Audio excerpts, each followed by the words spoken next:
May tao sa loob. Iyon ang unang pumasok sa isip ni Teresa habang nakatayo siya sa bungad ng sira-sirang pinto ng lumang bahay na gawa sa kahoy. Amoy lupa at amag ang sumalubong sa kanya. Mas matindi pa sa amoy ng basang damo na dala ng malakas na ulan sa labas. Isang anino. Isang maliit na anino sa pinakasulok ng silid na halos wala nang natatanggap na liwanag. Ate, ano ba? Narinig niyang tawag ni Ramon mula sa likuran niya. Umuulan pa. Tingnan mo, basang-basa na tayo. Umalis na lang tayo dito. Pero hindi siya makagalaw. Parang may pumipigil sa mga paa niya. Itong lupain at itong bahay, ito ang dahilan kung bakit sila naglakbay mula Maynila. Isang pamana na gusto na sana niyang kalimutan. Isang alaala ng pamilyang matagal na niyang tinalikuran. Gusto na lang niyang ibenta ito at tapusin na ang lahat. Pero may tao sa loob. Ate! Muling tawag ni Ramon. May halong inis sa boses. Sandali lang. Mahinang sagot ni Teresa. Ang mga mata niya ay pilit na inaalam kung ano ang nasa kadiliman. May nakikita ako. Dahan-dahan siyang humakbang papasok. Lumangit-ngit ang sahig na kahoy sa bawat tapak niya. Tila nagrereklamo. Mas lalong naging malinaw ang amoy ng nabubulok na kahoy at kalumaan. At doon, sa sulok, nakita niya ito ng mas malinaw. Isang bata. Isang batang lalaki na nakaupo sa sahig. Yakap-yakap ang kanyang mga tuhod. Ang damit niya'y marumi at punit-punit. At ang buhok niya'y magulo. Ngunit ang mga mata niya ang tumusok sa puso ni Teresa. Hindi ito mga matang walang laman. Ito ay mga matang naghihintay. Sino ka? Malumanay na tanong ni Teresa. Sinisiguradong hindi niya mabibigla ang bata. Hindi sumagot ang bata. Nanatili lang itong nakatingin sa kanya. Mga matang malalaki at puno ng pag-iingat. Lumuhod si Teresa para maging kapantay niya. Huwag kang matakot, sabi niya. Hindi kita sasaktan. Ako si Teresa. Ilang sandali ng katahimikan. Tanging ang patak ng ulan sa bubong na yero ang maririnig. Miguel. Halos pabulong na sagot ng bata. Isang ngiti ang sumilay sa labi ni Teresa. Miguel, ang ganda naman ng pangalan mo. Bakit ka nandito mag-isa, Miguel? Nasaan ang mga magulang mo? At doon, binigkas ni Miguel ang mga salitang magiging dahilan ng pananatili ni Teresa sa San Isidro. Mga salitang simple pero puno ng bigat at pananabik. Babalik sila, sabi ng bata. Ang boses ay sigurado na para bang isang katotohanang hindi na kailangang pagtalunan. Babalik sila mamayang gabi. Kumunot ang noo ni Teresa. Gabi na at ang lakas ng ulan. Mamayang gabi? Pero gabi na, Miguel. Sigurado ka ba? Tumango ang bata. Hindi nagbabago ang ekspresyon. Sinabi nila, babalik sila. May kung anong kaba ang naramdaman ni Teresa. Tiningnan niya ang kabuuan ng bahay. Walang kagamit-gamit, walang pagkain, walang kahit anong palatandaan na may nakatirang pamilya dito. Miguel, muling tanong ni Teresa. Mas malumanay pa. Gaano ka nakatagal naghihintay dito? Tumingin sa kanya ang bata. Sa isang saglit, nakita ni Teresa ang pagkalito sa mga mata nito na para bang sinusubukan nitong bilangin ang mga araw na naging linggo, ang mga linggo na naging buwan. 3 Pasko, sagot nito sa wakas. Parang may humaplos na yelo sa puso ni Teresa. 3 Pasko, 3 taon. 3 taon na nag-iisa sa loob ng bahay na ito, naghihintay sa isang pangakong hindi na marahil matutupad, hindi niya namalayan. Isang butil ng luha ang pumatak mula sa kanyang mata. Paano? Paano nabuhay ang isang bata dito nang mag-isa? Sa pagpunas niya ng kanyang luha, aksidente niyang naitukod ang kanyang kamay sa isang tabla sa sahig na bahagyang umangat. Napatingin siya dito. Dahil sa kuryosidad, marahan niyang itinaas ang tabla. Sa ilalim, nakita niya ang isang maliit na espasyo at sa loob niyon, may ilang piraso ng tuyong biskwit na nakabalot sa lumang plastik. Iyon na siguro ang tanging bumuhay sa kanya sa loob ng napakatagal na panahon. Hindi na napigilan ni Teresa ang kanyang sarili. Lumapit siya at marahang niyakap ang payat na katawan ni Miguel. Naramdaman niya ang panginginig ng bata, hindi lang dahil sa lamig, kundi dahil sa takot at sa uhaw sa yakap ng isang ina. Isang pangangailangan na naramdaman din ni Teresa sa loob ng kanyang pusong matagal nang natuyo. Diyos ko! Sa gitna ng yakap na yon, sa gitna ng katahimikang dala ng pagdama, isang malakas na langit-ngit ng pinto ang bumasag sa lahat. Sabay silang napalingon ni Miguel. Sa bungad ng pinto, isang anino ang tumatakip sa kaunting liwanag na nagmumula sa labas. Isang babaeng nakaitim mula ulo hanggang paa. Ang mukha ay hindi maaninag sa dilim. Hindi kumibo ang babae sa may pinto. Nanatili itong isang madilim na anino, habang ang puso ni Teresa ay nagsimulang tumibok ng mas mabilis. Mas hinigpitan niya ang yakap kay Miguel, na para bang kaya siyang protektahan ng kanyang mga braso mula sa kung anumang panganib ang dala ng estranghera. Dahan-dahan, humakbang papasok ang babae. At sa liwanag na tumatama mula sa siwang ng bintana, nakita ni Teresa ang mukha nito. Isang mukhang pinatanda ng galit at pait, mga matang walang emosyon at mga labing manipis na tila hindi na kailanman ngumiti. Diretso itong nakatingin kay Teresa. Hindi man lang nito sinulyapan ang batang nanginginig sa kanyang tabi. Anong ginagawa mo dito? Tanong ng babae. Ang boses ay malamig at walang buhay, tulad ng hangin sa loob ng bahay na ito. Bago pa man makasagot si Teresa, sumulpot si Ramon sa likuran niya. Pasensya na po, ma'am. Tinitingnan lang po namin ang lugar. Kami po ang bagong may-ari ng katabing lupa. Ganun ba? Sabi ng babae. Pero ang mga mata ay nanatili kay Teresa. Kung tapos na kayo, makakaalis na kayo. Hindi iyon isang pakiusap. Iyon ay isang utos. Tumayo si Teresa, pero hindi niya binitawan ang kamay ni Miguel. Hinarap niya ang babae. Sino po sila? Isabela. Tipid na sagot nito. Nakatira lang ako sa malapit. At ikaw, huwag mong pakialaman ang hindi sayo. Ang tingin ni Isabela ay bumaba sa kamay ni Teresa na nakahawak kay Miguel. Isang tingin na puno ng pagkasuklam. Ang bata. Simula ni Teresa. Bakit siya mag-isa dito? Kailangan niya ng tulong. Isang mapaklang tawa ang kumawala sa lalamunan ni Isabela. Wala kang alam. Pabayaan mo siya. Sanay na yan. Biglang may kinuha si Isabela mula sa kanyang itim na bayong. Isang supot ng tinapay. Ngunit sa halip na ibigay ito ng maayos, walang awa niya itong inihagi sa sahig, malapit sa paanan ni Miguel. Bumagsak ito na may kasamang tunog ng kalabog. Oh, ayan, sabi ni Isabela, para hindi ka mamatay sa gutom. Naramdaman ni Teresa ang pag-init ng kanyang pisngi. Ang galit ay unti-unting umakyat sa kanyang dibdib. Paano nagagawang tatratuhin ng isang tao ang isang bata na parang isang hayop? Ate, tama na yan, bulong ni Ramon. Hinihila ang braso niya. Tara na. Pero hindi natinag si Teresa. Nakipagsukatan siya ng tingin kay Isabela. Isang tingin na nangangakong hindi pa ito ang kanilang huling pagkikita. Sa huli, nagpatinag siya sa hila ni Ramon. Pero bago siya tuluyang umalis, lumingon siya kay Miguel. Babalik ako, bulong niya. Sapat lang para marinig ng bata. Sa daan pabalik sa tinutuluyan nilang maliit na paupahan sa bayan, hindi mapigilan ang panginginig ni Teresa sa galit. Nakita mo yon, Ramon? Nakita mo kung paano niya tratuhin yung bata? Nakita ko, ate. Pero hindi natin problema yan. Giit ni Ramon, ang boses ay puno ng pag-aalala. Hindi natin kilala ang mga taong yan. Baka mapahamak pa tayo. Ibenta na lang natin ang lupa at umuwi na tayo sa Maynila. Please. Umuwi? Napatawa si Teresa ng walang saya. Paano ako uuwi?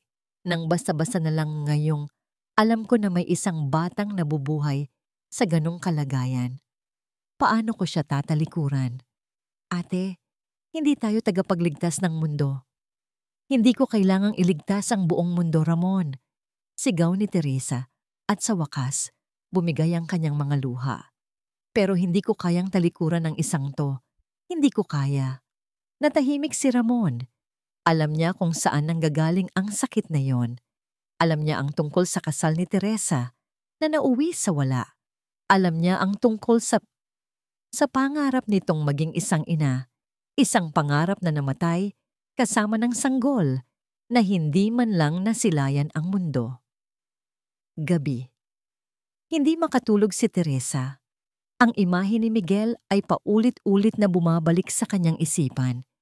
Ang mga mata nitong naghihintay, ang payat nitong katawan, ang panginginig nito sa kanyang yakap.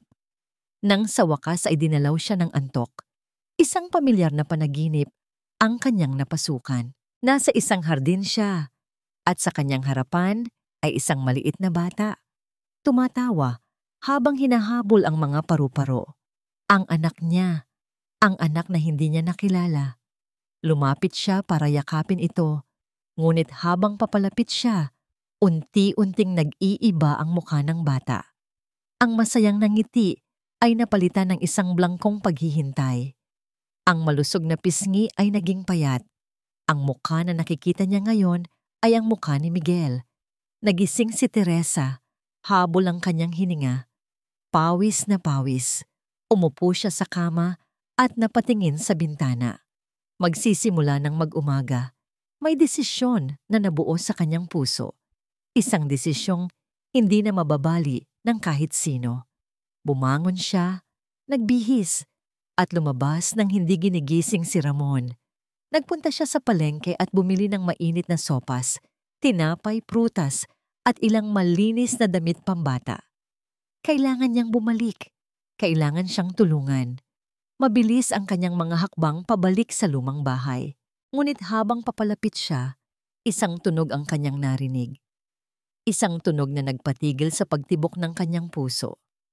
Pok, pok, pok, ang tunog ng martilyo na pumupukpok sa kahoy. Sumilip siya mula sa mga puno at ang kanyang nakita ay nagpanginig sa kanyang buong katawan. Nandoon si Isabela at meron siyang ipinapako. Mahahabang tabla ng kahoy. Ipinapako niya ang mga ito sa pinto.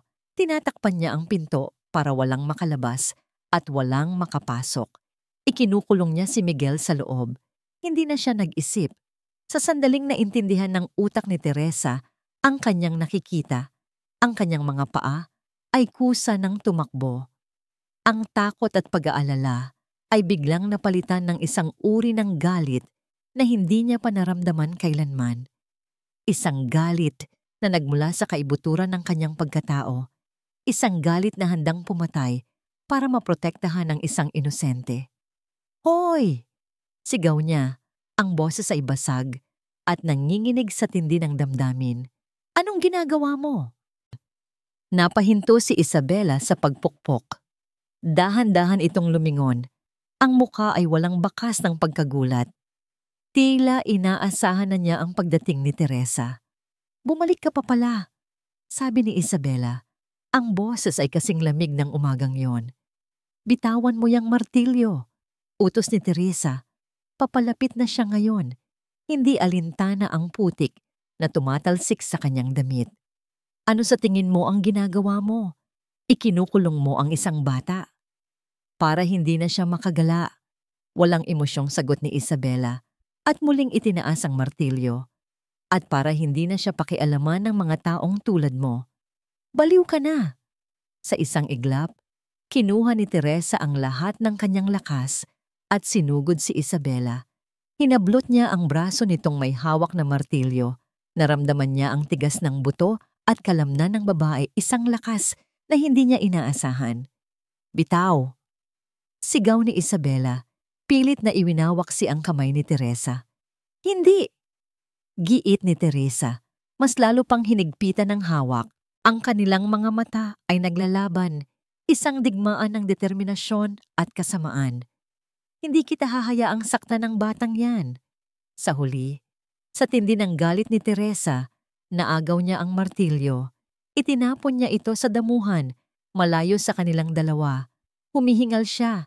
Ang dibdib ay umaakyat baba. Ngumisi si Isabela, isang ngising nakakakilabot.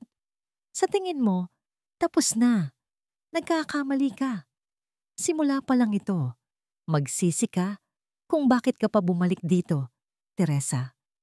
Pagkasabi niyon, tinalikuran siya ni Isabela at naglakad paalis na para bang walang nangyari. Naiwan si Teresa na nanginginig pero walang oras para sa takot. Mabilis niyang pinuntahan ang pinto at sinubukang tanggalin ang mga pako gamit ang kabilang dulo ng martilyo. Bawat paghila ay mahirap. Bawat tunog ng pagtanggal ng pako ay parang isang sigaw ng kalayaan. Nang sa wakas ay nabuksan niya ang pinto. Pumasok siya sa madilim na silid. Nandoon si Miguel, nakasiksik sa parehong sulok. Pero sa pagkakataong ito, may luha sa kanyang mga mata. Lumuhod si Teresa sa harap niya. Miguel, malumanay niyang sabi, "Halika na, aalis na tayo dito." Hindi gumalaw ang bata. "Hindi kita iiwan," pangako ni Teresa. Inilahad ang kanyang kamay. "Hindi na kita hahayaang mag-isa dito. Pangako." Dahan-dahan, halos hindi humihinga, itinaas ni Miguel ang kanyang maliit na kamay. Ngunit sa halip na abutin ang kamay ni Teresa, hinawakan niya ang dulo ng manggas ng damit nito. Isang hawak na mahina, ngunit para kay Teresa, iyon ang pinakamabigat at pinakamahalagang bagay sa buong mundo. Isang kuryente ng pag-asa ang dumaloy sa kanyang buong katawan. Sa wakas, nagtiwala siya. Ang paglalakad pabalik sa bayan ay tahimik.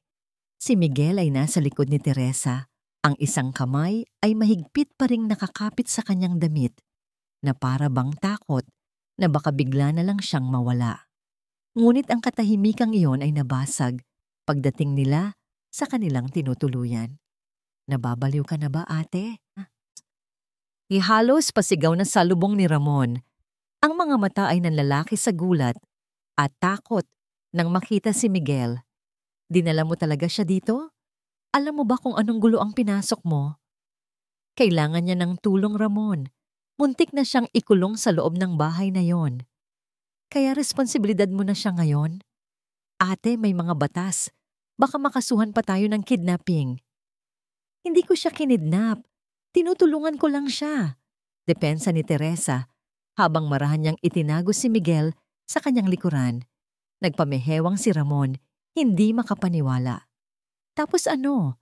Aanhin natin siya? Hindi tayo pwedeng manatili dito habang buhay. May trabaho ako sa Maynila. May buhay tayo doon." Tumingin si Teresa sa kapatid niya at pagkatapos sa isa batang nagtatago sa likod niya. Ang desisyon ay malinaw na sa kanya. Ito na ang guhit sa buhangin. Kung gusto mong umuwi, umuwi ka. Mahinahon, ngunit matatag na sabi ni Teresa. Natigilan si Ramon. "Anong sabi mo?" "Ang sabi ko, kung gusto mo nang umuwi sa Maynila, malaya kang umalis." Ulit ni Teresa.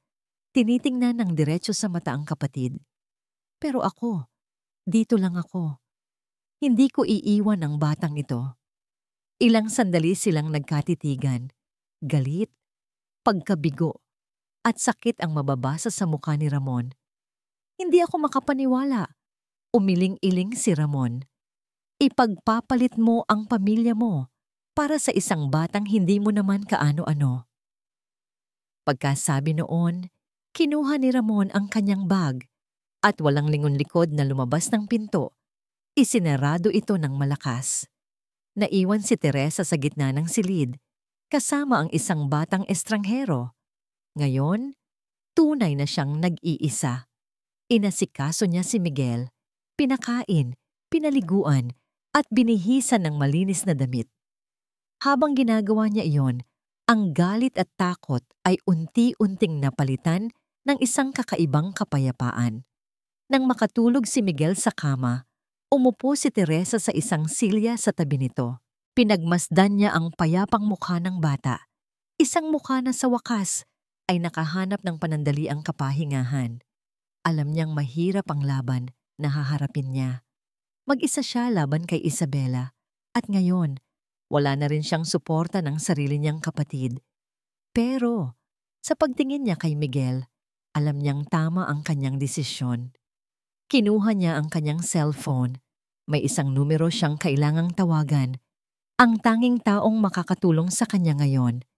Dinial niya ang numero ng kanyang abogado sa Maynila. "Hello, attorney?" Sabi niya nang sagutin ang tawag. Ang boses ay hindi nanginginig. Puno ito ng determinasyon. "Attorney, kailangan ko ng tulong mo." Sa kabilang kwarto, lingid sa kaalaman ni Teresa, nakatayo si Ramon sa isang madilim na eskinita. Ang galit at pag-aalala ay nagahalo sa kanyang mukha. Kinuha niya ang kanyang cellphone at nagdial ng isang numero. Nang may sumagot sa kabilang linya, nagsalita siya ng pabulong. Ang boses ay puno ng pagkataranta. "Sinabi ko na sa'yo, nandito siya." "Oo, kasama niya yung bata." Malambot. Iyon ang unang naramdaman ni Miguel. Ang hinihigaan niya ay malambot at mabango. Hindi ito katulad ng matigas at malamig na sahig na kahoy na kinasanayan niya sa loob ng 3 Pasko. Dahan-dahan niyang iminulat ang kanyang mga mata. Puti ang kisame. Hindi butas-butas na yero kung saan nakikita niya ang ulan. Ligtas siya. Sa unang pagkakataon, sa loob ng napakatagal na panahon, naramdaman niyang ligtas siya. May narinig siyang yabag. Agad siyang napabalikwas at napasiksik sa gilid ng kama. Pumasok si Ginang Teresa. May dalang isang palanggana ng maligamgam na tubig. Ngumiti ito sa kanya. Isang ngiti na umaabot hanggang sa mga mata. Hindi ito katulad ng ngisi ng babaeng nakaitim. Ito ay mainit. "Magandang umaga, Miguel." Malumanay nitong sabi. Oras na para maligo. Takot ang unang naramdaman ni Miguel. Ang tubig na alam niya ay ang malamig na tubig ulan na sinasahod niya. Pero hindi siya pinilit ni Ginang Teresa. Marahan itong ipinakita sa kanya ang tubig. Mainit-init ito. Sa banyo, habang marahang binubuhusan ng babae ang kanyang likod, naramdaman ni Miguel ang pagtanggal ng dumi at libag na matagal nang nakakapit sa kanyang balat. Ang amoy ng sabon ay bago sa kanyang pang-amoy, mabango at malinis, hindi tulad ng amoy ng alikabok at lumang kahoy. Nang buhusan ng kanyang buhok ng isang bagay na mabula, napapikit siya. Ngunit ang mga kamay ni Ginang Teresa ay napakalumanay. At sa unang pagkakataon, naramdaman niyang hindi lang siya nililinis, kundi inaalagaan. Pagkatapos ng paliligo, may ibinigay itong malambot na damit. Isang asul na t-shirt at shorts. Nang tumingin siya sa salamin, isang ibang bata ang nakita niya. Isang batang malinis na may mga matang hindi na natatakpan ng magulong buhok. Hindi niya halos nakilala ang kanyang sarili. Ang pagkain ay isa ring bagong karanasan. Isang mangkok ng mainit na sopas ang inilapag sa harap niya. May kulay ito. Kahel mula sa karot. Berde mula sa gulay. Ang unang subo niya ay maingat. Pero nang malasahan niya ang init at sarap na kumalat sa kanyang sikmura, hindi na niya napigilan ang sarili. Sunod-sunod ang kanyang pagsubo, halos hindi na nginunguya sa takot na baka bigla itong bawiin sa kanya. Habang kumakain, ang mga mata niya ay palihim na sumusulyap sa lalaking kapatid ni Ginang Teresa, si Tio Ramon. Nakaupo ito sa isang silya sa sulok, hindi kumikibo, pero ramdam ni Miguel ang bigat ng tingin nito. Ang mga mata nito ay hindi masaya. Laging nakatingin ito sa kanya na para bang siya ang dahilan ng kalungkutan sa silid. Dahil dito, mas binilisan pa ni Miguel ang pagkain, handang tumakbo kung sakali. Lumipas ang maghapon. Hindi siya kinakausap. Hindi siya kinakausap ni Ginang Teresa ng marami. Para bang naiintindihan nito na ang mga salita ay nakakatakot para sa kanya. Sa halip, umupo ito sa sahig, hindi sa kama, kung nasaan siya, at binuksan ang isang maliit na libro na may mga larawan. "Gusto mo ng kwento?" tanong nito. Tumango lang siya. Hindi sigurado kung ano ang ibig sabihin noon. Nagsimulang magbasa si Ginang Teresa. Ang kwento ay tungkol sa isang pangit na sisiw na naging isang magandang sisne. Ang boses ng babae ay mahinahon at parang musika. Hindi niya naintindihan ang lahat ng salita, pero naintindihan niya ang lungkot sa boses nito noong nag-iisa ang sisiw at ang saya ng sa wakas ay nahanap na nito ang kanyang lugar. Sa isang bahagi ng kwento, may isang palaka na nadula sa putik. Inilarawan ni Ginang Teresa ang itsura ng palaka na puno ng putik at gumawa pa ito ng isang nakakatawang tunog. At doon, may naramdaman si Miguel na kakaiba sa loob niya. Isang bagay na umakyat mula sa kanyang tiyan papunta sa kanyang dibdib. Naramdaman niya ang pag-angat ng gilid ng kanyang mga labi. Hindi niya ito napigilan. Isang maliit, halos hindi marinig na tawa ang kumawala sa kanya. Napahinto sa pagbabasa si Ginang Teresa. Tumingin ito sa kanya at sa mga mata nito. Nakita ni Miguel ang isang bagay na mas maliwanag pa sa sikat ng araw. Para itong nakakita ng isang himala. Hindi na nito itinuloy ang kwento. Ngumiti lang ito sa kanya. At sa pagkakataong yon, ngumiti rin si Miguel pabalik. Isang nangiting mahiyain at hindi sanay, pero isang totoong nangiti. Kinabukasan isinama siya ni Ginang Teresa sa palengke. Mahigpit ang kapit niya sa damit nito habang naglalakad sila. Ang daming tao, ang daming ingay, nakakatakot. Ang lahat ay gumagalaw ng mabilis. Naisip niya ang kanyang maliit na bahay, kung paanong ang tanging gumagalaw lang doon ay ang mga anino. Habang namimili ng gulay si Ginang Teresa, isang pamilyar na anino ang tumabon sa kanila. Nagkakasiyahan yata kayo. Ang boses na yon, malamig at matalim. Agad na nagtago si Miguel sa likod ni Teresa.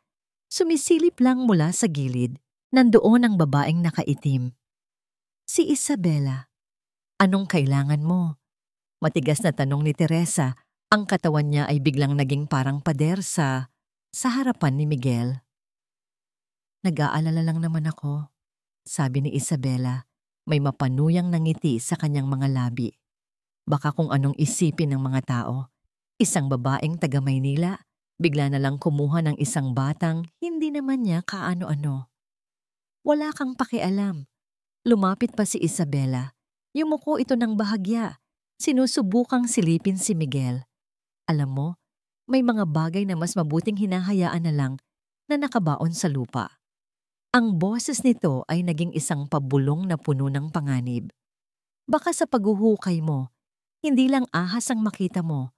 Baka pati lason matagpuan mo. Hindi na sumagot si Teresa. Mabilis niyang binayaran ang kanyang pinamili. Hinawakan ng mahigpit ang kamay ni Miguel at nagmamadaling umalis. Ramdam ni Miguel ang panginginig ng kamay ng babae. Takot din siya. Para sa kanya. Pagbalik nila sa kanilang tinutuluyan, mas naging tahimik si Ginang Teresa. Palagi itong nakatingin sa bintana na para bang may hinihintay na masamang mangyari. Si Churamon ay nandoon pa rin, laging nakatingin ng masama. Gabi na. Inihiga na siya ni Ginang Teresa sa kama. Kinumutan siya nito. Matulog ka na, Miguel. Sabi nito, hinahaplos ang kanyang buhok. Ligtas ka dito. Pinikit niya ang kanyang mga mata, pero hindi siya makatulog. Narinig niyang bumukas ang pinto. Siguro ay lalabas lang sandali si Ginang Teresa. Ngunit ilang segundo lang ang lumipas, narinig niya ang isang mabilis na paghinga, isang tunog ng gulat.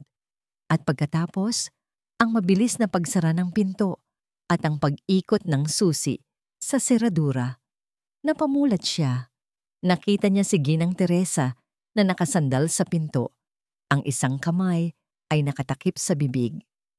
Ang mukha nito ay maputlang maputla at ang mga mata ay nanlalaki sa takot. Nanginginig ito. Hindi nakita ni Miguel kung ano ang nasa labas. Pero alam niya, kahit hindi niya nakita, na ang panganib na dala ng babaeng nakaitim ay sumunod sa kanila. At ito ay nasa labas lang ng kanilang pinto, naghihintay. Hindi makahinga si Teresa. Nakatayo lang siya roon, nakasandal sa pinto, habang ang imahe ng patay na ibon sa sahig sa labas ay nakatatak sa kanyang isipan. Isang maliit na maya, Ang leeg ay pilipit sa isang hindi natural na paraan. Hindi ito aksidente. Isa itong mensahe. Isang malinaw na babala. Umalis ka na. Marahan niyang sinigurado na nakalak ang pinto. Bawat galaw niya ay maingat na para bang mayroong mga matang nakamasid sa kanya mula sa kadiliman sa labas. Tumingin siya kay Miguel. Ang bata ay nakatingin din sa kanya. Mga matang puno ng pagtatanong at takot. Ngumiti si Teresa, isang pilit na ngiti. Walang anuman yun, Miguel. May pusa lang sigurong nag-away sa labas. Isang kasinungalingan. At alam nilang pareho yon. Hindi na siya muling nakatulog ng mahimbing. Bawat kaluskos sa labas ay nagpapakaba sa kanya. Bawat anino sa bintana ay nagpapatindig ng kanyang mga balahibo. Ang San Isidro, na dati ay mukhang isang payapang probinsya, ngayon ay parang isang kulungang napapaligiran ng panganib.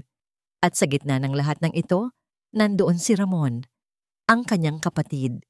Ang kanyang katahimikan ay mas nakakabingi pa kaysa sa mga banta ni Isabela.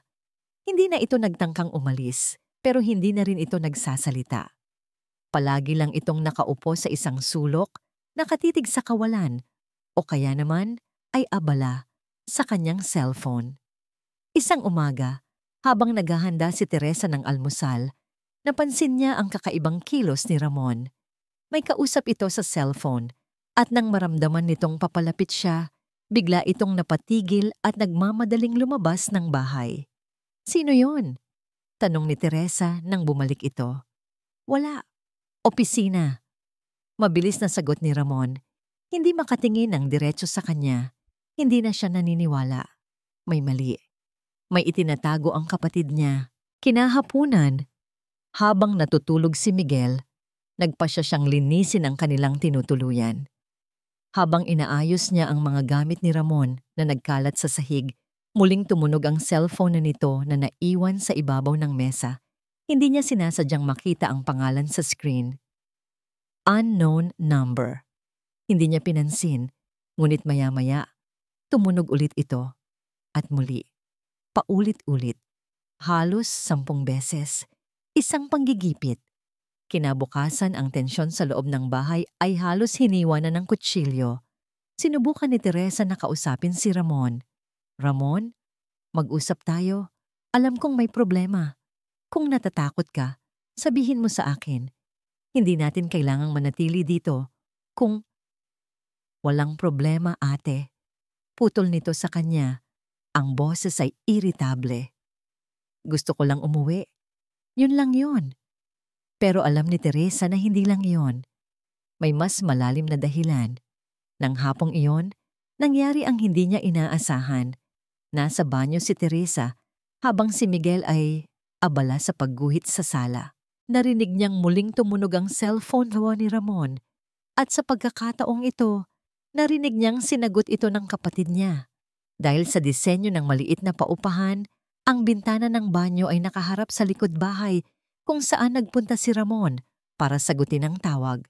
Bahagyang nakabukas ang bintana at narinig ni Teresa ang lahat. Ano na namang kailangan mo? Narinig niyang sabi ni Ramon. Ang boses ay pabulong pero puno ng galit. Sinabi ko nang ginagawa ko ang lahat para umalis kami dito. Isang sandali ng katahimikan. Hindi ko nakasalanan kung matigas ang ulo ni ate. Pagpapatuloy ni Ramon. Bakit ba ako ang ginugulo mo? Wala akong kinalaman dito. Muling katahimikan. At pagkatapos, ang mga salitang dumurog sa puso ni Teresa. Oo na, oo na. Hindi ko sasabihin kahit kanino na nag-usap tayo bago pa kami pumunta dito. Hindi ko sasabihin na binalaan mo na ako tungkol sa bata. Ngayon, pwede ba? Tantanan mo na ako, Isabela? Isabela. Parang huminto ang mundo ni Teresa. Ang hangin ay nawala sa kanyang mga baga. Si Ramon, si Isabela, nag-usap na sila. Bago pa sila dumating, alam na ni Ramon ang tungkol kay Miguel. Ikinuyom niya ang kanyang mga kamao. Ang mga kuko niya ay bumaon sa kanyang palad. Isang kasinungalingan. Lahat ng pag-aalala ni Ramon, lahat ng pagpipilit nitong umuwi, Hindi iyon dahil sa takot para sa kanya. Iyon ay dahil sa takot para sa sarili nito. Niloko siya ng sarili niyang kapatid. Dahan-dahan siyang lumabas ng banyo. Ang muka ay walang emosyon. Sakto namang papasok si Ramon. Ang muka ay balisa. Nagkatitigan sila. At sa mga mata ni Teresa, nakita ni Ramon na alam na niya. Ate? Nauutal na sabi ni Ramon. Kailan pa? Tanong ni Teresa, ang boses ay malamig. Kailan pa kayo nag-usap ni Isabela? Namutla si Ramon. Ate, magpapaliwanag ako. Sagutin mo ako. Tinawagan niya ako nung 1 linggo bago tayo umalis. Pag-amin ni Ramon, ang boses ay nanginginig. Sinabi niya na may bata sa bahay na yon. Sabi niya, may problema sa pag-iisip, delikado raw. At binalaan niya ako na kung makikialam tayo, ididiin niya tayo sa kasong kidnapping. Naramdaman ni Teresa ang panunuya na umakyat sa kanyang lalamunan. At naniwala ka? Natakot ako, ate. Para sa'yo. Para sa atin. Hindi ka natakot para sa akin, Ramon. Mariing sabi ni Teresa. Ang bawat salita ay may bigat. Natakot ka para sa sarili mo. At sa takot mo, hinayaan mong maniwala ako na nag-iisa ako sa laban na to. Hinayaan mo akong isipin na kaaway kita. Pero ang totoo, matagal mo na akong tinalikuran. Sa gitna ng kanilang pagtatalo, isang malakas na katok sa pinto ang nagpatigil sa kanilang dalawa. Isang katok na opisyal at may awtoridad. Nagkatinginan sila ni Ramon, parehong may takot sa mga mata. Dahan-dahang lumapit si Teresa sa pinto at binuksan ito. Sa labas, nakatayo si Isabela. At sa likod nito, may 2 babaeng nakauniporme. Mga babaeng galing sa Department of Social Welfare and Development. Ngumiti si Isabela, isang ngiting tagumpay. Nandito kami para sa kapakanan ng bata. Para siyang nalulunod. Iyon ang pakiramdam ni Teresa habang nakatayo sa harap ng 2 social worker. Habang si Isabela ay nasa gilid, naglalaro sa papel ng isang nag-aalalang kapitbahay. Ang hangin sa silid ay biglang kumapal. At bawat paghinga ay parang isang pakikibaka. Magandang hapon po, ma'am. Sabi ng isa sa mga babae, ang pangalan sa kanyang ID ay Ginang Reyes. Ang kanyang boses ay kalmado at propesyonal, ngunit ang mga mata niya ay mapanuri. Kami po ay mula sa DSUD. Nakatanggap po kami ng ulat tungkol sa isang bata na di umano'y nasa panganib. Tumingin si Ginang Reyes kay Isabela. At pagkatapos ay kay Teresa. Ako po si Isabela. Malumanay na sabi ng babaeng nakaitim. Ang boses ay puno ng pekeng awa. Kapitbahay lang po. Nag-aalala lang po ako ng husto para kay Miguel at para na rin po kay Ma'am Teresa. Anong ibig mong sabihin? Tanong ni Teresa. Ang boses ay nanginginig sa pinipigilang galit. Pasensya na po. Yumuko si Isabela na para bang nasasaktan. Pero nakita ko po ang lahat, kung paano po siya naging obsessed sa bata. Bigla na lang po niya kinuha mula sa bahay nito. Sabi niya, aalagaan daw niya. Pero parang hindi po tama. Parang hindi po siya nasa tamang pag-iisip. Bawat salita ni Isabela ay isang patalim na tumutusok sa dibdib ni Teresa. Ang katotohanan ay binabaluktot sa isang paraan na siya ang tumutulong, ang nagmumukhang kontrabida. Hindi yan totoo. Depensa ni Teresa, ang boses ay tumaas. Iniligtas ko siya. Ikinukulong niya ang bata sa loob ng bahay. Tumingin sa kanya si Ginang Reyes. Maari po bang kumalma lang tayo, ma'am? Nandito po kami para alamin ang katotohanan. Ang tingin ng social worker ay bumaling kay Ramon na nakatayo sa isang sulok, nakayuko, na para bang gusto niyang maging invisible. Sir, kapatid po ba kayo ni Ma'am Teresa? Dahan-dahang tumango si Ramon, hindi makatingin ng diretso. Maaari niyo po bang kumpirmahin ang sinasabi ng kapatid ninyo? Totoo po bang nakita ninyong ikinukulong ni Ginang Isabela ang bata? Ito na ang pagkakataon. Isang salita lang mula kay Ramon. Isang salita lang ang kailangan niya para malinis ang kanyang pangalan. Tumingin si Teresa sa kapatid. Ang mga mata niya ay nagmamakaawa. Ramon, please. Pero si Ramon ay nanatiling tahimik. Ang mga mata nito ay nakatutok sa sahig na para bang mayroong napakahalagang bagay doon. Ang kanyang mga balikat ay nakakrus, ang kanyang mga kamao ay nakakuyo sa kanyang gilid, ang kanyang katahimikan ay isang sigaw ng pagkumpirma sa lahat ng kasinungalingan ni Isabela. Isang matinding sakit ang naramdaman ni Teresa, mas matindi pa sa takot. Isang sakit ng ganap na pag-iisa.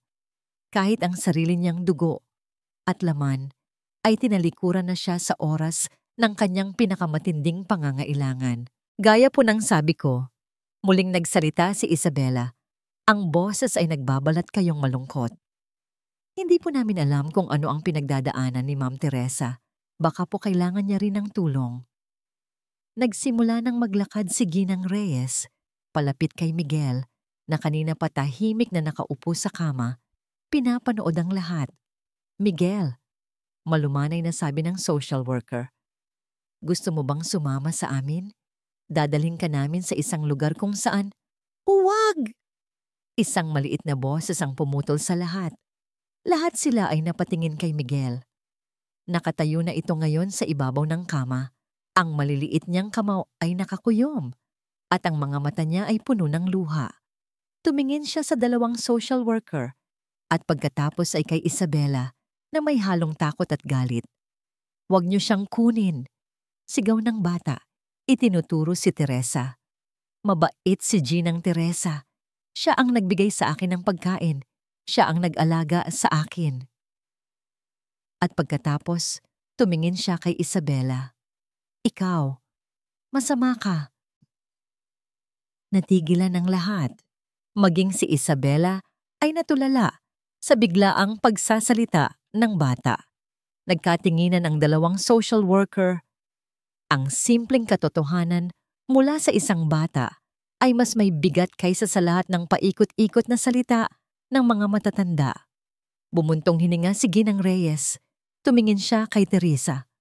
Ma'am, pansamantala, iiwan namin sa inyo ang bata. Isang maliit na guhit ng pag-asa ang naramdaman ni Teresa. Pero, pagpapatuloy nito, ang boses ay seryoso. Hindi pa tapos ang investigasyon na ito. Babalik kami. At kailangan naming makita na ang lugar na ito ay ligtas at angkop para sa isang bata. Aayusin namin ang mga papeles para sa isang temporary custody hearing. Bibigyan namin kayo ng abiso. Pagkasabi noon, umalis na ang dalawang social worker. Si Isabela ay nagpaiwan ng isang huling tingin na puno ng pagbabanta bago sumunod. Isinara ni Teresa ang pinto. Ang katawan niya ay nanghihina, na para bang lahat ng lakas ay naubos na. Napaupo siya sa sahig. Niyakap siya ni Miguel at doon na bumuhos ang kanyang mga luha. Naiwan si Ramon sa sulok, nakatayo pa rin. Isang rebulto ng kahihiyan. Nang tumahan na si Teresa, tumayo siya. Hindi niya tiningnan si Ramon. Kinuha niya ang cellphone. Kailangan niyang tawagan ng kanyang abogado. Kailangan niyang maghanda.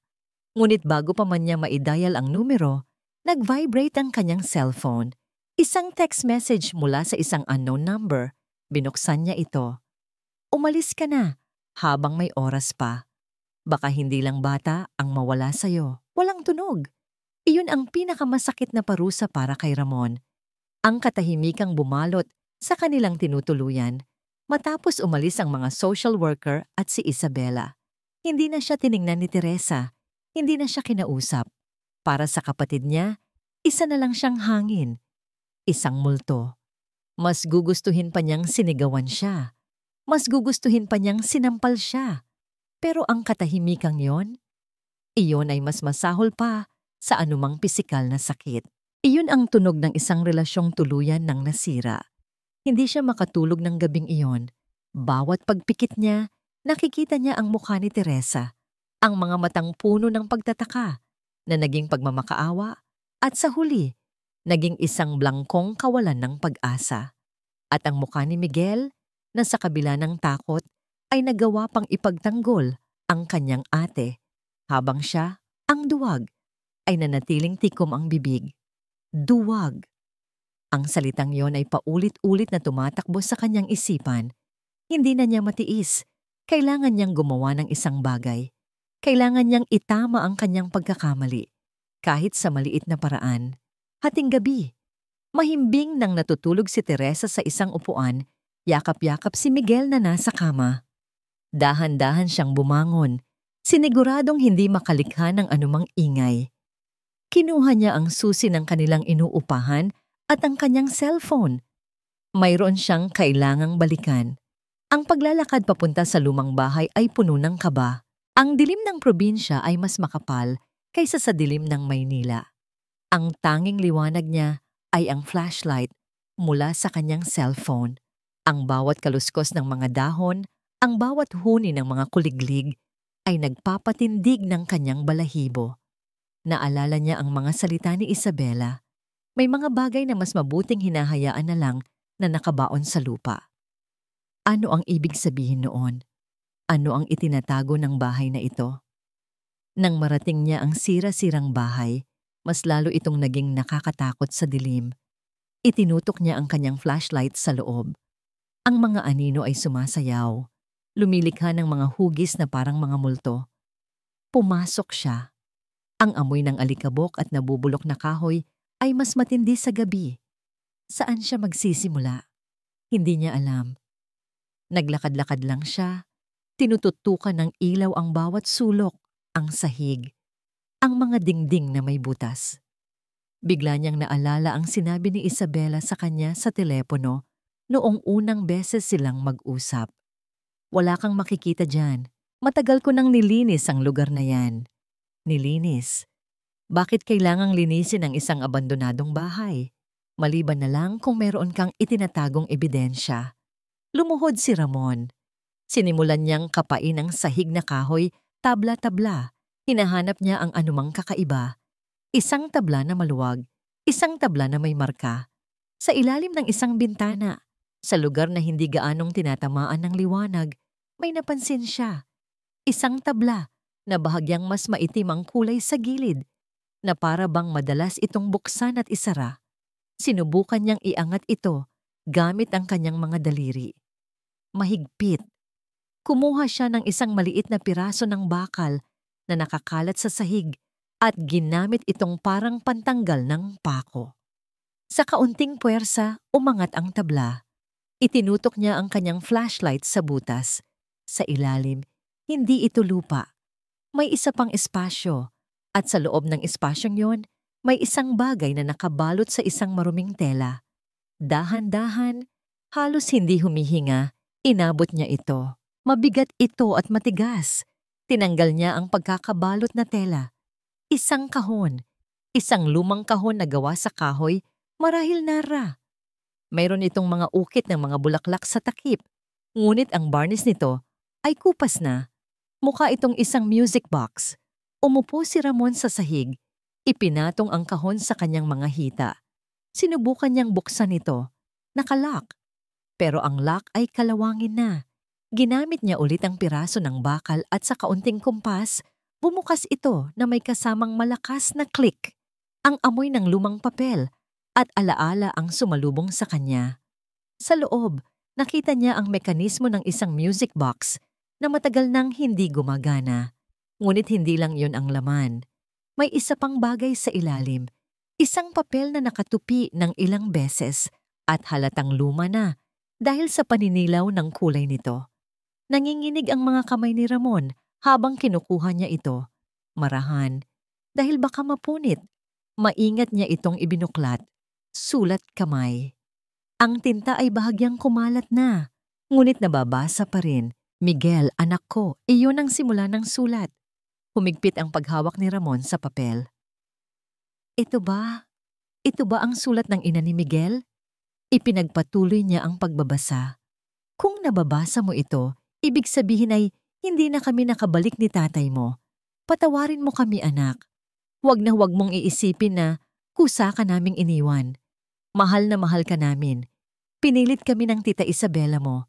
Sinabi niya na may magandang trabaho na naghihintay sa tatay mo sa malayo. Sasama raw ako, pero kailangan ka raw naming iwan pansamantala.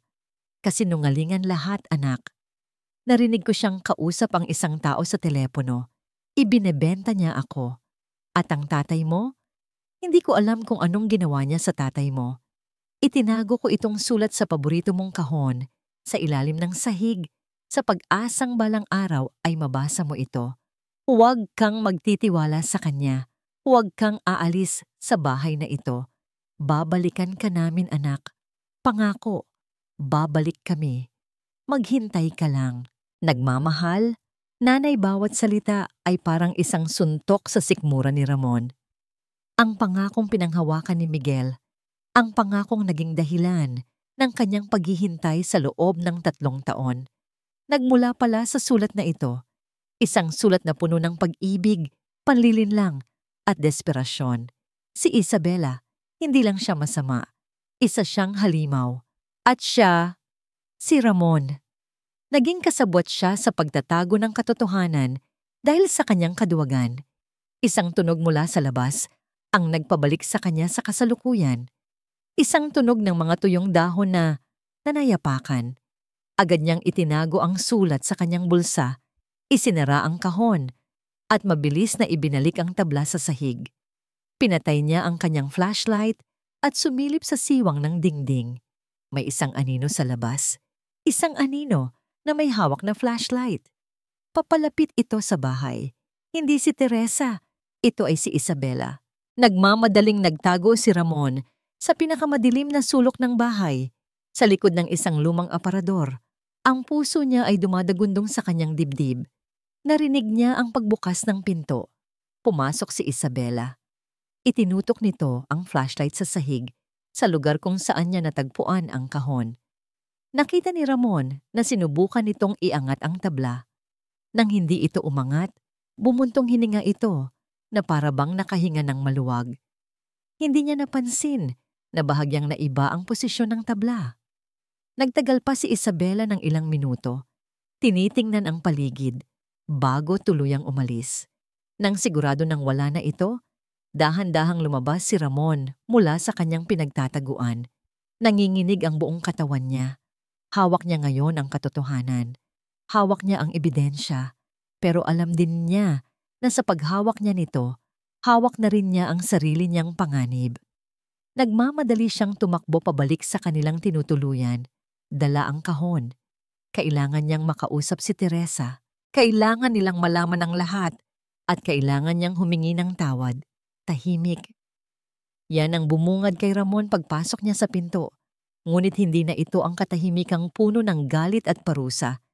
Ito ay katahimikan ng pagod at pag-aalala. Nakita niya si Teresa, gising pa, nakaupo sa sahig sa tabi ng kama kung saan mahimbing na natutulog si Miguel. Nag-angat ito ng tingin nang maramdaman siya. May bakas ng pagtataka at pag-iingat sa mga mata nito, ngunit wala na ang matalim na galit. Saan ka galing? Mahinang tanong ni Teresa. Hindi sumagot si Ramon. Sa halip, lumapit siya at inilapag sa sahig. Sa harap ni Teresa ang lumang kahon na kahoy. Pagkatapos, lumuhod siya. Ate, nagsimula siya. Ang boses ay basag. Patawarin mo ako.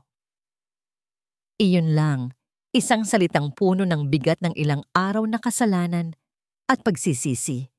Nakita niya ang pagkagulat sa mga mata ni Teresa at pagkatapos, isang bagay na matagal na niyang hindi nakita. Pag-unawa. Ano yan? Tanong ni Teresa, ang tingin ay nasa kahon. Nakita ko sa ilalim ng sahig. Sa lumang bahay. Paliwanag ni Ramon, habang nanginginig pa rin ang mga kamay. Kinuha niya ang sulat mula sa kanyang bulsa at iniabot ito sa kapatid. At ito ang nasa loob. Kinuha ni Teresa ang sulat. Sa liwanag ng nag-iisang bumbilya sa silid, binuklat niya ang marupok na papel. Nagsimula siyang magbasa ng tahimik. Nakita ni Ramon kung paano unti-unting nanlaki ang mga mata nito. Nakita niya kung paano ito napahawak sa kanyang bibig para pigilan ang isang hikbi. At pagkatapos, binasa niya ito ng malakas, halos pabulong, na para bang kailangan niyang marinig ang mga salita para maniwala. Miguel, anak ko, kung nababasa mo ito, ibig sabihin ay hindi na kami nakabalik ni tatay mo.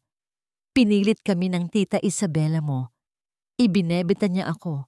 Huwag kang magtitiwala sa kanya. Babalikan ka namin, anak. Pangako. Habang binabasa ni Teresa ang sulat, ang bawat salita ay parang isang alon na humahampas sa katahimikan ng silid. Isang boses mula sa nakaraan, isang testimonya ng isang inang inagawan ng lahat, maliban sa kanyang pagmamahal. Nang matapos siya, tumulo ang mga luha na kanina pa niya pinipigilan. Hindi dahil sa galit, kundi dahil sa matinding awa at sakit para sa ina ni Miguel at para sa batang natutulog ng mahimbing. Walang kamalay-malay na ang katotohanan sa likod ng kanyang 3 taong paghihintay ay nasa kanilang mga kamay na. Kaya pala, bulong ni Teresa, kaya pala hindi siya umaalis. May pangako siyang pinanghahawakan. Tumingin siya kay Ramon at sa pagkakataong ito, wala nang galit, tanging pagod at isang bagong kislap ng determinasyon. Nakita ko siya, ate, sabi ni Ramon. Si Isabela, pumunta siya sa bahay pagkaalis ko. Hinahanap niya to. Mas lalong naging seryoso ang mukha ni Teresa. Alam niyang may ebidensya at alam niyang malapit na nating mahanap. Tumingin siya sa sulat. Ito na ang kailangan natin. Kinuha niya ang kanyang cellphone. Dinial niya ang numero ng kanyang abogado. Kahit hating gabi, sinagot nito ang tawag. Attorney, sabi ni Teresa. Ang boses ay matatag. Hawak ko na ang ebidensya. Ipinaliwanag niya ang lahat. Ang sulat, ang music box, ang pag-amin ni Ramon, ang pagpunta ni Isabela sa bahay. Habang nagsasalita siya, tumayo si Ramon at lumapit sa bintana, sumisilip sa dilim. Pakiramdam niya ay may mga matang nakamasid. Okay, Teresa, makinig ka, sabi ng abogado sa kabilang linya. Huwag na huwag kayong lalabas ng bahay na yan. Huwag kayong magpapasok ng kahit sino maliban sa pulis. Papunta na ako dyan. Pero mas mabilis makakarating ang mga pulis. Tatawagan ko ang hepe ng San Isidro ngayon din. Ilock niyo ang lahat ng pinto at bintana. At ang sulat, itago mo yan ng mabuti. Pagkababa ng telepono, agad na sinunod ni Teresa ang mga utos. Nilock niya ang pinto at siniguradong sarado ang lahat ng bintana. Itinupin niya ulit ang sulat at itinago ito sa loob ng music box at ang kahon ay itinago niya sa ilalim ng kama. Sa ilalim mismo ni Miguel, umupo sila ni Ramon sa dilim, naghihintay. Ang katahimikan ngayon ay hindi na dahil sa galit, kundi dahil na pinaghalong takot at pag-asa. Ate, basag ni Ramon sa katahimikan. Patawarin mo talaga ako. Tumingin sa kanya si Teresa. Ngumiti siya ng bahagya. Mamaya na yan. Ang mahalaga, magkasama na ulit tayo dito. Ilang minuto pa ng nakakabinging paghihintay. At biglang may kumatok. Hindi ito ang opisyal na katok ng mga pulis. Isang malakas at marahas na kalabog sa pinto na nagpagising kay Miguel. Bang! Bang! Bang! Teresa! Isang sigaw mula sa labas. Isang sigaw na kilalang kilala na nila. Ang boses ni Isabela, ngunit ngayon ay puno na ng purong galit at desperasyon. Alam kong nandyan ka. Buksan mo ang pinto. Kasunod ng sigaw nito ay ang mga boses ng mga lalaki. Buksan niyo to kung ayaw niyong gibain namin. Napayakap si Teresa kay Miguel. Tumingin siya kay Ramon. Ang mukha ng kapatid niya ay puno ng takot, ngunit meron ding determinasyon. Kumuha si Ramon ng isang upuan at iniharang ito sa pinto.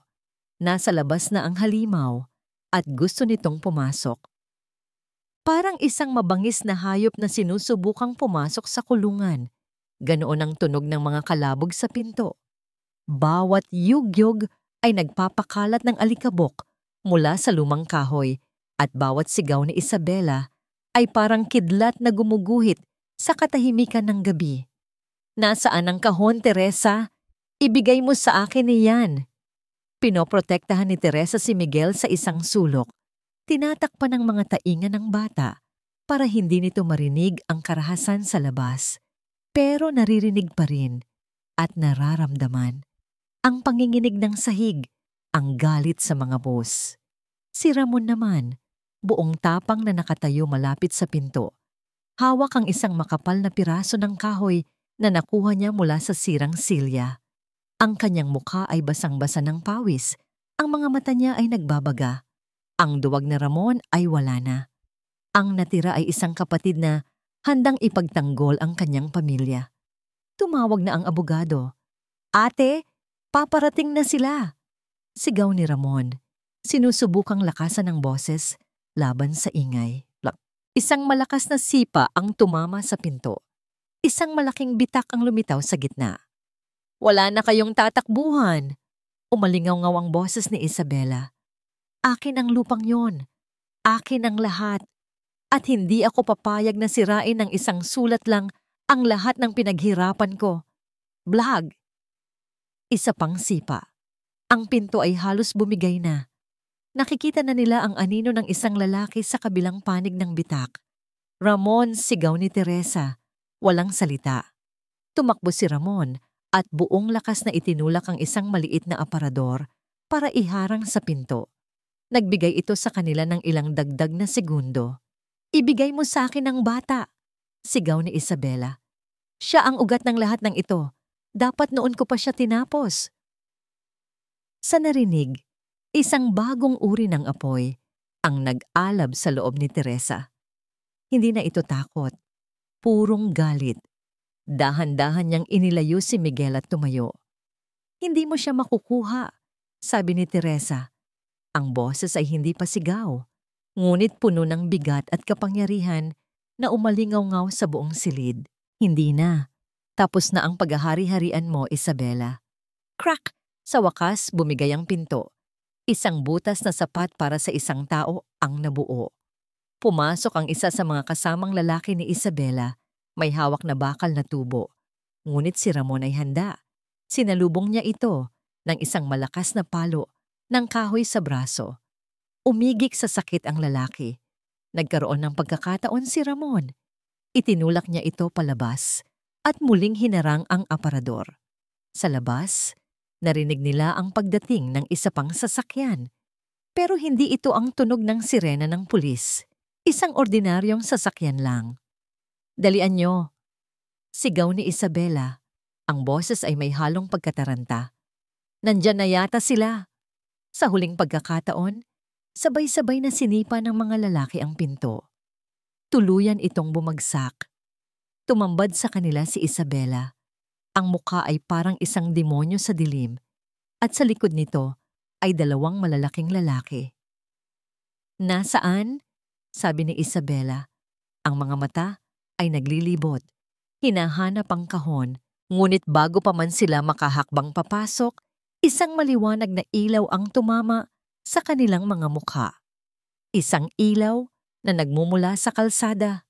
Kasabay nito, isang tunog na matagal na nilang hinihintay. "Wiwu, wiwu!" Ang sirena ng pulis. Mabilis at papalapit. Nanlaki ang mga mata ni Isabela. Ang tapang sa kanyang mukha ay biglang napalitan ng purong takot. Nagkatinginan sila ng kanyang mga kasama. Tatalikod na sana sila para tumakbo ng isang itim na sasakyan ang humarang sa kanilang daraanan. Bumaba mula rito ang abogado ni Teresa, kasama ang dalawang pulis, at sa likod nito, papalapit na ang patrol car. "Wala na kayong matatakbuhan, Isabela," sigaw ng abogado. "Game over." Sinubukang manlaban ng mga kasama ni Isabela, ngunit mabilis silang napasuko ng mga pulis. Si Isabela naman ay parang isang pusang na corner. Tumingin siya sa gubat sa likod ng bahay, nag-iisip na tumakbo. Pero bago pa man siya makagalaw, humarang sa kanyang harapan si Teresa. "Para sa ina ni Miguel," sabi ni Teresa. Ang mga mata ay nag-aapoy. "Para sa kanyang ama." At para sa 3 taon na ninakaw mo sa isang batang walang kasalanan. Hindi mo naiintindihan. Sumigaw si Isabela. Ang boses ay basag na. Dapat sa akin ang lahat ng yon. Inagaw nila sa akin ang lahat. Walang anumang bagay sa mundo ang katumbas ng buhay ng isang tao, sagot ni Teresa. Sa sandaling iyon, dinakma na ng mga pulis ang mga braso ni Isabela. Nagpumigla siya, sumisigaw, nagmumura. Ngunit wala na siyang lakas. Habang isinasakay siya sa patrol car, ang kanyang mga mata ay nakatitig pa rin kay Teresa, puno ng walang katapusang galit. Nang mawala na ang mga sasakyan ng pulis, isang nakabibinging katahimikan ang pumalit. Tapos na. Nangihinang napasandal si Teresa sa dingding. Si Ramon ay napaupo sa sahig, humihingal. Tapos na ang laban. Lumabas mula sa kanyang pinagtataguan si Miguel. Hindi siya umiiyak. Ang mga mata niya ay nakatutok kay Teresa. Dahan-dahan siyang lumapit. Inilahad ni Teresa ang kanyang mga braso. Lumapit ang bata at yumakap sa kanya ng mahigpit. Sa gitna ng katahimikan, sa gitna ng wasak na silid, isang maliit na boses ang narinig ni Teresa. Isang salita na binigkas ng malinaw at buong puso. Isang salitang nagpagaling sa lahat ng sugat at nagpawi sa lahat ng takot. Nanay, lumipas ang 6 na buwan. Ang ingay ng kaguluhan ay napalitan ng tahimik na pag-usad ng hustisya. Si Isabela ay napatunayang may sala sa multiple charges, illegal detention, falsification of documents, at human trafficking. Habang buhay na pagkakakulong ang hatol sa kanya, isang parusang sinigurado ng bigat ng sulat ng ina ni Miguel at ng testimonya ng mga taong niloko niya. Ang lupaing pinag-agawan ay legal na naibalik sa tanging tagapagmana nito, si Miguel.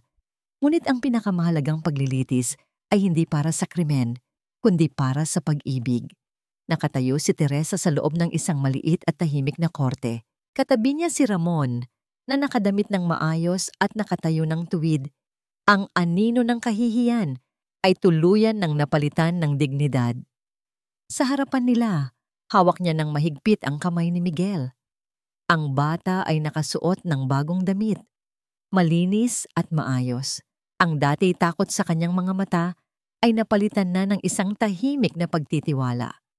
Having reviewed all the documents and the recommendation from the DSWD, nagsalita ang hukom.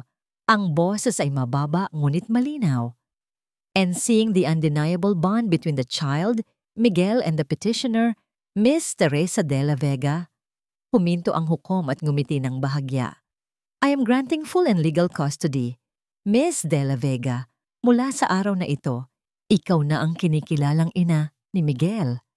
Isang malakas na pagpintig. Iyon lang ang narinig ni Teresa. Hindi ang tunog ng martilyo ng hukom, hindi ang mahinang palakpakan ng kanyang abogado at ni Ramon, kundi ang pagpintig ng kanyang puso na sa wakas ay buo na muli. Yumuko siya at niyakap ng mahigpit si Miguel. Naramdaman niya ang maliliit na braso ng bata na yumakap pabalik sa kanyang leeg. Wala nang salitang kailangan. Sa yakap na yon, sila ay naging isang pamilya. Hindi na sila bumalik sa Maynila. Pagkatapos ng paglilitis, bumalik sila sa San Isidro. Maraming nagsabi na dapat nilang ibenta ang lupa, itapon ang masamang alaala at magsimula sa ibang lugar. Ngunit para kay Teresa, hindi iyon tama. Dito nagsimula ang lahat. Sabi niya kay Ramon isang hapon, habang nakatayo sila sa harap ng lupa, kung saan ang sira-sirang bahay ay giniba na. Dito nagtiis si Miguel. Dito rin tayo magsisimulang muli. Ngumiti si Ramon.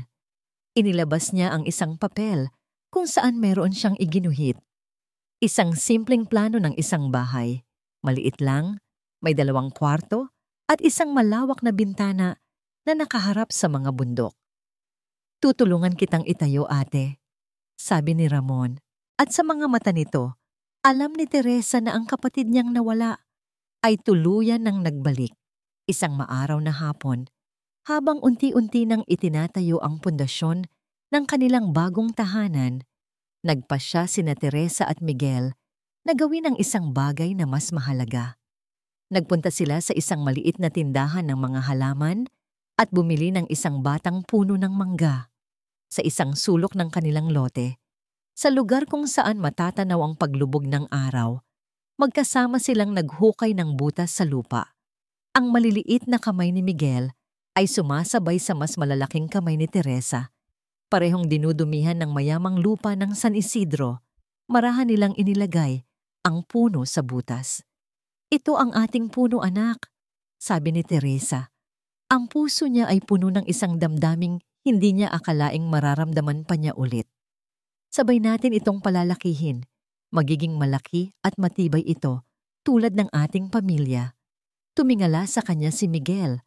Ang mga mata ay nagniningning sa ilalim ng sikat ng araw. Ngumiti ito. Isang ngiting malawak at puno ng saya. "Opo, nanay," sagot nito. Magkasama nilang tinabunan ng lupa ang ugat ng puno. At pagkatapos, kinuha ni Miguel ang isang maliit na pandilig at nagsimulang diligan ito. Umupo si Teresa sa damuhan. Pinapanood ang kanyang anak. Ang dating babaeng balot ng pait at kalungkutan ay wala na. Ang babaeng nagtayo ng pader sa paligid ng kanyang puso ay nawala na. Sa kanyang harapan ay ang kanyang anak, masayang dinidiligan ang isang maliit na puno sa ilalim ng ginintuang sinag ng hapon. Ang bawat patak ng tubig ay parang isang pangako. Ang bawat dahon ay parang isang bagong pag-asa. Dito, sa lupang dating pinagmulan ng matinding kalungkutan, isang bagong buhay ang nagsisimula. Napangiti si Teresa. Isang ngingiting payapa, kontento, at buo. Sa wakas, pagkatapos ng mahabang panahon, naramdaman niyang nakauwi na siya.